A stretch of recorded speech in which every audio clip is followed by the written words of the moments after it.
जय श्री कृष्ण विद्यार्थी मित्रों।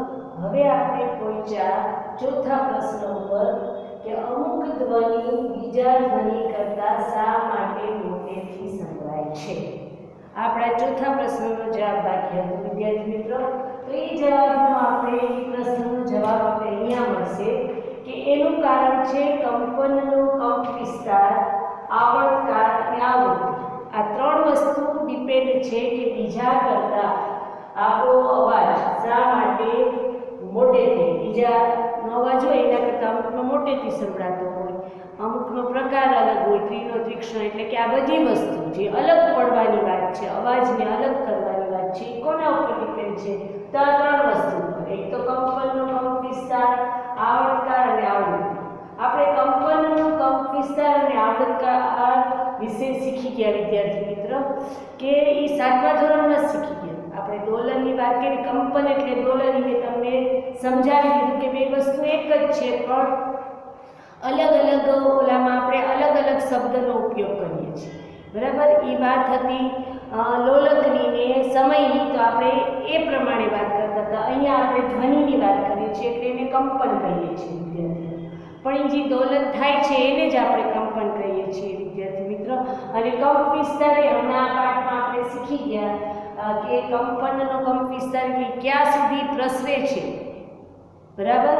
કારણ કે આપણે નરી આંખે જોઈ શકવામાં, આપણે પ્રવાહીમાં જોઈ શકતા હતા કે એના તરંગો છે ક્યાં સુધી વિસ્તરે છે, એને આપણે કંપ વિસ્તાર કહેતા। આવર્તકાળ આપણે શીખી ગયા વિદ્યાર્થી મિત્રો કે સમયને અનુરૂપ છે, એ આપણે 7મા ધોરણમાં શીખી ગયા। હવે આપણે શીખવાની છે આવૃત્તિ વિદ્યાર્થી મિત્રો।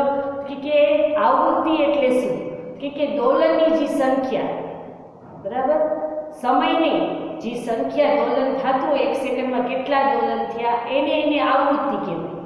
એટલે કે દોલન કેટલા થયા આપણે ગણીએ તો, ઓલો આપણે સમય ગણતા હતા આવર્તકાળમાં, આમાં એની સંખ્યા, દોલનની સંખ્યા ગણવાની છે કે એક સેકન્ડમાં દોલનની સંખ્યા થાય એને કેટલી થાય છે એને આવૃત્તિ કહેવાય। માની લો કે એક સેકન્ડમાં એક જ દોલન થયું તો એને એક આવૃત્તિ થઈને, આવૃત્તિનો એકમ હર્ટ્ઝ છે, HZ વડે, હર્ટ્ઝ વડે દર્શાવાય છે, આ આવૃત્તિનો એકમ છે વિદ્યાર્થી મિત્રો। એટલે જો કે એક સેકન્ડમાં 20 દોલન થયા હોય તો એની આવૃત્તિ હર્ટ્ઝ 20 હર્ટ્ઝ કહેવાય, એક સેકન્ડમાં 20 હર્ટ્ઝ, બરાબર, પૂર્ણ થાય। એટલે કે આપણે અહીં કંપ વિસ્તાર અને આવૃત્તિ એ ડિપેન્ડ કરે છે કે ધ્વનિ અલગ પ્રકારનો, બરાબર, એના આધારે। હવે એના આધારે આપણે પ્રબળતા અને પીચ સમજવી પડે। હવે આ પ્રબળતા છે એ કંપ વિસ્તાર પર ડિપેન્ડ છે, પ્રબળતા છે એ કોના પર ડિપેન્ડ છે? કંપ વિસ્તાર પર, અને પીચ છે એ આવૃત્તિ ઉપર ડિપેન્ડ છે। એટલે કે પ્રબળતાને અનુરૂપ થશે કંપ વિસ્તાર અને પીચમાં આપણે આવૃત્તિને સાંકળીશું બંને શબ્દ। ધ્યાન રાખજો, અહીંયા કન્ફ્યુઝન થાય। જ્યારે હું પ્રબળતાની વાત કરીશ વિદ્યાર્થી મિત્રો ત્યારે એમાં કંપ વિસ્તાર ઉપર આપણું ધ્યાન હોવું જોઈએ, અને પીચની વાત કરું ત્યારે આવૃત્તિ ઉપર ધ્યાન હોવું જોઈએ। કારણ કે અહીંયા આવર્તકાળ તો આપણે ઓલરેડી સમયમાં જોઈ ગયા છે, એટલે આપણે અહીંયા આ બે વસ્તુ ઉપર ધ્યાન રાખવાનું છે, આવૃત્તિ અને કંપ વિસ્તાર, બરાબર। કારણ કે એ આપણે ધ્વનિ બીજા કરતા અલગ મોટેથી સંભળાય કે ઝીણું સંભળાય કે એના ઉપર ડિપેન્ડ આ બે વસ્તુ છે વિદ્યાર્થી મિત્રો। અને એના માટે આપણે પ્રવૃત્તિ 13.11 કરવી પડશે।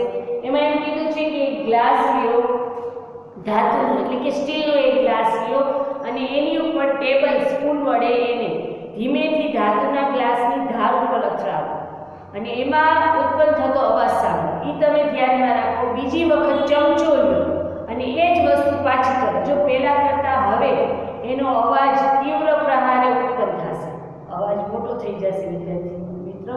અને પછી એ જ ગ્લાસ ઉપર હવે તમે થર્મોકોલની એક ગોળો હોય, થર્મોકોલનો નાનો દડો, એને બાંધીને એને સ્પર્શ કરાવો, બરાબર, ગ્લાસ પર પ્રહાર કરાવો અને કંપિત કરો। હવે દોડો છે એ દડો છે એ તો હળવો છે એટલે એ થોડોક સ્થાનાંતરિત થશે, અને આ સ્થાનાંતરિત થશે એટલે કે હલશે। એટલે આપણે પાણીમાં કંપ વિસ્તાર જોયા હતા, આમાં કંપ વિસ્તાર, જો ધાતુમાં કંપ વિસ્તાર નહીં દેખાય, આપણે અમુક વસ્તુમાં નથી, પણ આ થર્મોકલર્સ જે મેં રબડમાં કીધું હતું કે રબડ ઉપર નીચે થાય વિદ્યાર્થી મિત્રો, તમે કંપ વિસ્તાર જોઈ શકો, પાણીમાં જોઈ શકો। એવી રીતે આપણે અહીં થર્મોકોલના દડા વડે, બરાબર, તો ધીમેથી પ્રહાર કરો અને પછી જોરથી પ્રહાર કરો। બંને કિસ્સામાં કંપ વિસ્તારોની સરખામણી કરો। કયા કિસ્સામાં કંપ વિસ્તાર મોટો દેખાય છે? તો જોરથી પ્રહાર કરશો એમાં દૂર સુધી જશે ને વિદ્યાર્થી, ધીમે પ્રહાર કરશો તો દૂર સુધી થર્મોકોલ નહીં જાય, જોરથી પ્રહાર કરશો તો જશે. એટલે કે ધ્વનિની પ્રબળતા ધ્વનિમાં ઉત્પન્ન થતા કંપ વિસ્તારના વર્ગના સમપ્રમાણમાં હોય છે. ઉદાહરણ તરીકે જો કંપ વિસ્તાર બમણો કરવામાં આવે તો પ્રબળતા 4 ગણી થઈ છે.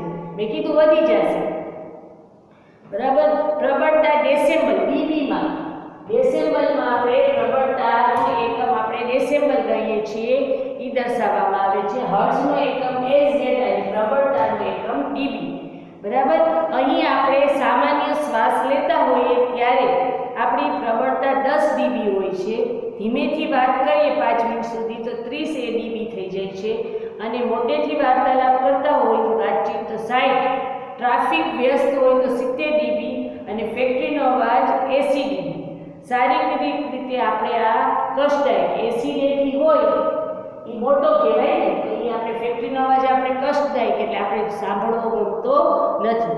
એટલે કે ધ્વનિની પ્રબળતા તેના કંપ વિસ્તાર પર આધાર રાખે છે. કંપનનો કંપ વિસ્તાર વધારે તો ધ્વનિ મોટો, પ્રબળતા વધી જાય. એટલે હવે તમે કહી શકો કે પ્રબળતા વધારે હશે તો કંપ વિસ્તાર કેવો હશે? વધારે, અથવા કંપ વિસ્તાર વધારે તો પ્રબળતા વધારે, એટલે અવાજ મોટો.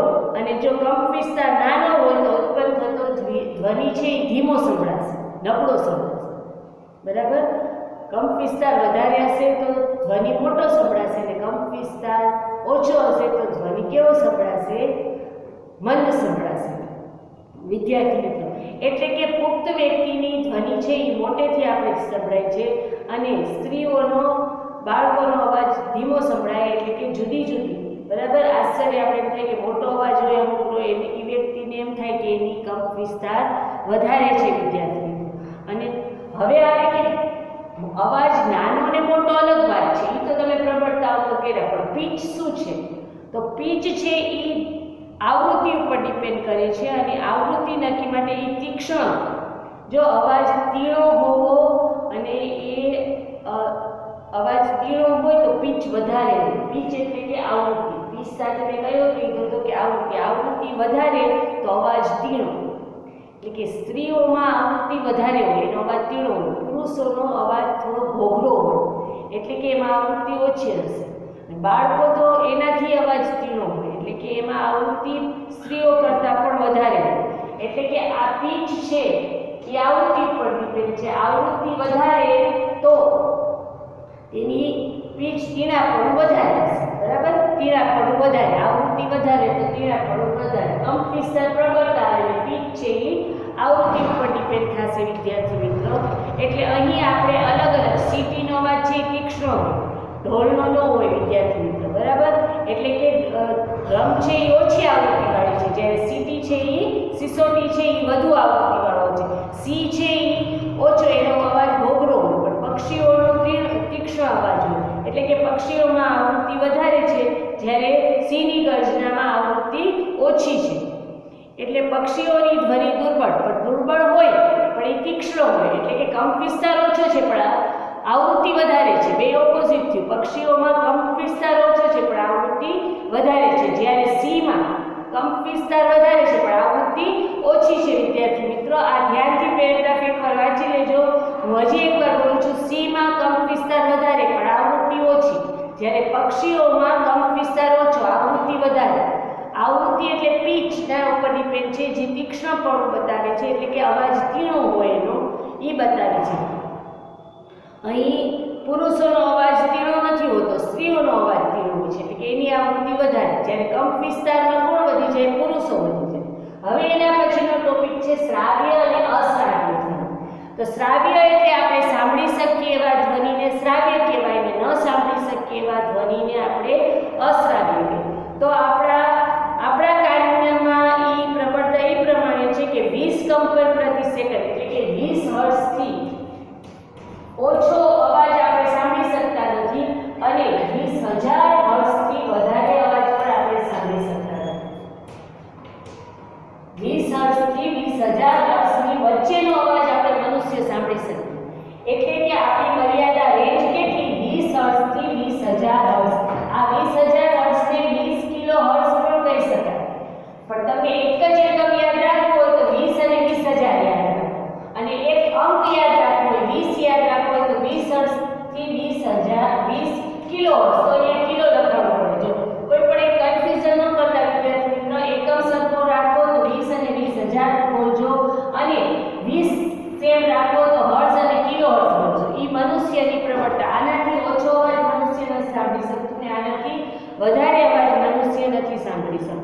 પણ ડોગ છે, કૂતરાઓ છે એ 20,000 હર્ટ્ઝથી વધારે સાંભળી શકે છે. એટલે જ જે પોલીસ કર્મીઓ હોય, જે શોધ કરતા હોય, એના ભેગા રાખતા હોય છે.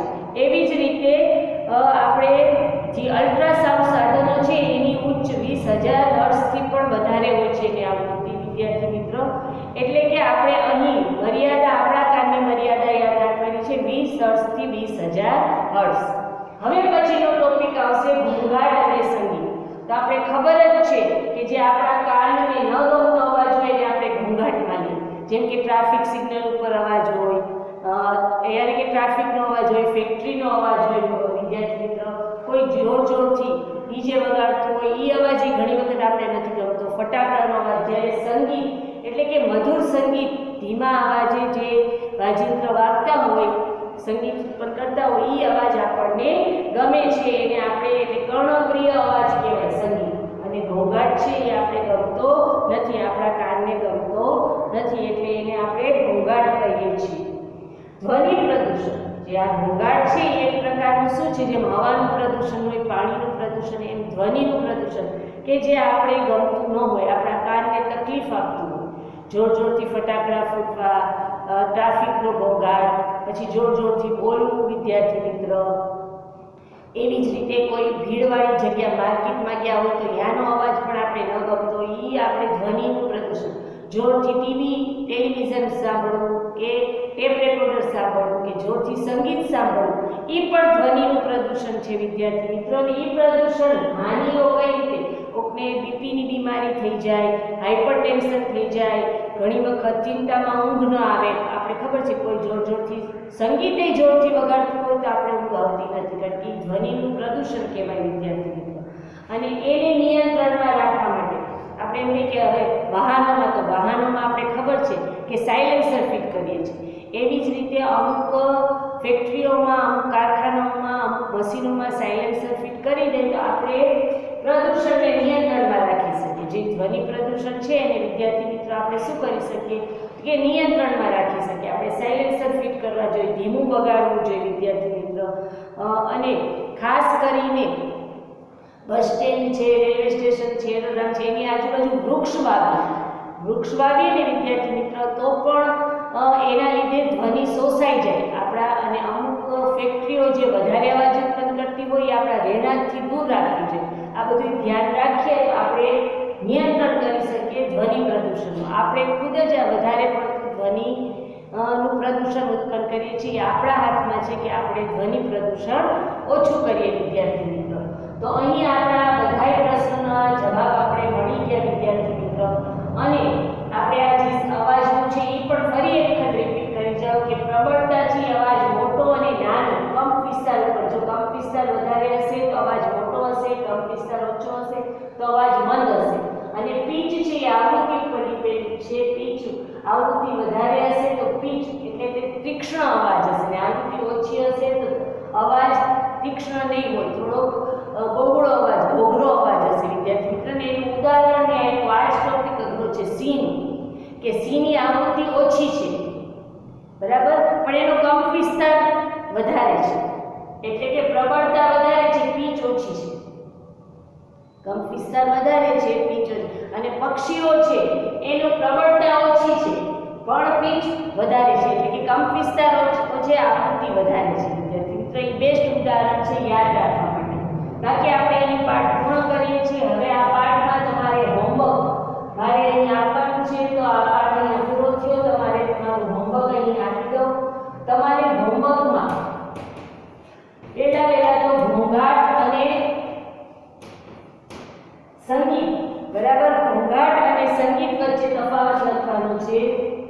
તમને મેં અહીંયા સમજાવી દીધી કે ઘોંઘાટ અને સંગીત વચ્ચે તમારે તફાવત લખવાનો છે. બબે મુદ્દા તફાવત. અને બીજું છે આપણો બીજો ટોપિક છે કે ઘોંઘાટ એ મનુષ્યને કઈ રીતે નુકસાન કરતા છે એ સમજાવો. ઘોંઘાટ છે, આપણે ઘોંઘાટ વિશે છે મનુષ્યને કઈ રીતે નુકસાન કરતા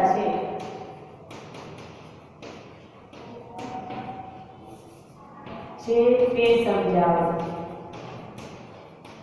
ને આ લેક્ચરમાં ઘણા ઉદાહરણ આપ્યા કે આપણે મનુષ્યને નુકસાન કરતા કઈ ચીજ એટલે કે હાનિકારકમાં આપણે જોયા કે હાનિઓ કઈ થાય છે ધ્વનિ પ્રદૂષણની હાનિઓ બરાબર અમુક બીમારીઓના આપણે નામ પણ બોલી વિદ્યાર્થી મિત્રો વ્યવસ્થિત રીતે તમારે તમારા શબ્દમાં લખવાના છે આ આપણું હોમવર્ક થયું એ હોમવર્ક બોર્ડમાં લખવાનું છે વિદ્યાર્થી મિત્રો અહીં આપણો આ પાઠ પૂરો થાય છે જય શ્રી કૃષ્ણ